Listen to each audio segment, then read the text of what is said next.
Phimosis എന്ന കണ്ടീഷനെ കുറിച്ചാണ് ഇപ്പോൾ നമ്മൾ പറയുന്നത്. ഫൈമോസിസ് എന്ന് പറഞ്ഞാൽ പുരുഷന്മാരിൽ ഈ ഫോർ സ്കിൻ, അതായത് അഗ്രചർമ്മം പുറത്തോട്ട്, അതായത് പിമ്പോട്ട് മാറ്റാൻ പറ്റാത്ത കണ്ടീഷനാണ്. ഇത് യൂഷ്വലി ജനിക്കുമ്പോൾ മിക്ക കുട്ടികൾക്കും ഇങ്ങനെയായിരിക്കും. പക്ഷേ അതൊരു 3-4 വയസ്സാകുമ്പോഴേക്കും അത് യൂഷ്വലി അത് കറക്റ്റ് ചെയ്ത് അത് സ്കിന്ന് ബാക്കോട്ട് വരും. പക്ഷേ എല്ലാവർക്കും അങ്ങനെ വരണമെന്നില്ല.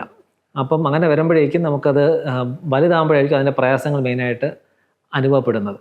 പിന്നെ ഇത് അല്ലാതെ ഇത് അക്വേർഡായിട്ട് വരാം. അതായത് നമുക്ക് അവിടെ പെനിസിൻ്റെ അവിടെ ഇൻഫെക്ഷൻ വന്നിട്ട് ഇങ്ങനെ വരാം. ഇല്ലെങ്കിൽ ഡയബറ്റിസ് ഉള്ള ആൾക്കാർക്കും ഈ പ്രശ്നങ്ങൾ വരാം. അതായത് അവിടെ ആ ഫോർ സ്കിൻ്റെ അവിടെ ഇടയ്ക്കിടയ്ക്ക് ഇൻഫെക്ഷൻ വന്നിട്ട് അവിടെ സ്കാറിങ് വന്നിട്ട് സ്കിന്ന് ബാക്കോട്ട് ആവാതെ വരാം. പിന്നെ അത് കൂടാതെ ചില കണ്ടീഷൻ, അതായത് കുറച്ച് ഈ BX എന്നൊക്കെ പറയുന്ന കണ്ടീഷൻസ് ഉണ്ട്. അതായത് അവിടുത്തെ സ്കിന്ന് സ്കാർഡായി പോകുന്ന കണ്ടീഷൻസ്, അല്ലെങ്കിൽ അപൂർവമായിട്ട് പെനിസിൽ ട്യൂമർ വരികയാണെങ്കിലും ഈ കണ്ടീഷൻസ് വരാം. അപ്പോൾ ഈ ഫൈമോസിസ് എന്ന കണ്ടീഷൻ എങ്ങനെ ട്രീറ്റ് ചെയ്യാം?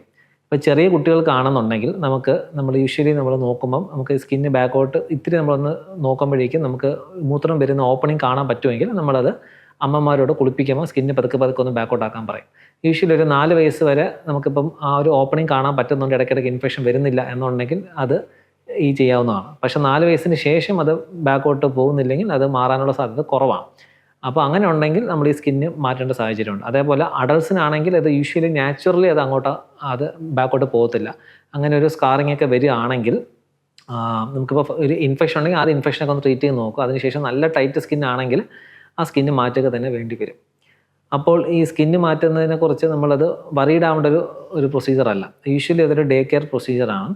അപ്പോൾ പണ്ട് നമ്മളത് ചെയ്തുകൊണ്ടിരുന്നത് നമ്മളത് സ്കിന്ന് കട്ട് ചെയ്ത് മാറ്റി അവിടെ സ്റ്റിച്ച് ഇടുകയാണ് ചെയ്തുകൊണ്ടിരുന്നത്. ഇപ്പോൾ പക്ഷേ അങ്ങനെയല്ല.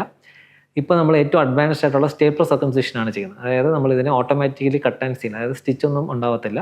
അവിടെ ഒരു സ്റ്റേപ്ലർ റിങ്, സ്റ്റേപ്ലർ എന്ന് പറയുമ്പോൾ വളരെ ഒരു 1 മില്ലിമീറ്ററിൻ്റെ സ്റ്റേപ്ലേഴ്സ് ഉപയോഗിച്ച് ഒരു സിലിക്കൺ റിങ്ങാണ് അവിടെ വരുന്നത്. അതൊരു 2 ആഴ്ചയിൽ അങ്ങ് പൊഴിഞ്ഞു പോവുകയും ചെയ്യും.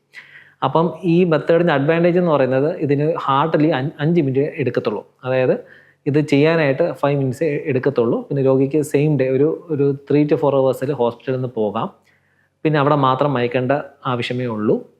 വളരെ ഫാസ്റ്റ് റിക്കവറിയും റിലേറ്റീവ്ലി പെയിൻലെസ്സുമാണ്. അപ്പോൾ ഇങ്ങനത്തെ ഒരു പ്രശ്നം ഫേസ് ചെയ്യുന്നുണ്ടെങ്കിൽ അത് ഉറപ്പായിട്ടും ട്രീറ്റ് ചെയ്യേണ്ട കണ്ടീഷനാണ്. കാരണം അതൊരു അൺഹൈജീനിക് സിറ്റുവേഷനാണ്. പിന്നെ അതേപോലെ ഇങ്ങനത്തെ ഒരു സ്കിന്ന് ബാക്കോട്ട് പോകാത്ത ഒരാൾക്ക് സെക്ഷൽ ആക്ടിവിറ്റിയിൽ ഏർപ്പെടാനും പ്രയാസം ഉണ്ടാവും. അപ്പം ഇങ്ങനത്തെ ഒരു സിറ്റുവേഷൻ ഉണ്ടെങ്കിൽ അതിനെ പേടിച്ച് നിൽക്കാതെ അടുത്തുള്ള യൂറോളജിസ്റ്റിനെ പോയി കണ്ട് അതങ്ങ് ട്രീറ്റ് ചെയ്യുക.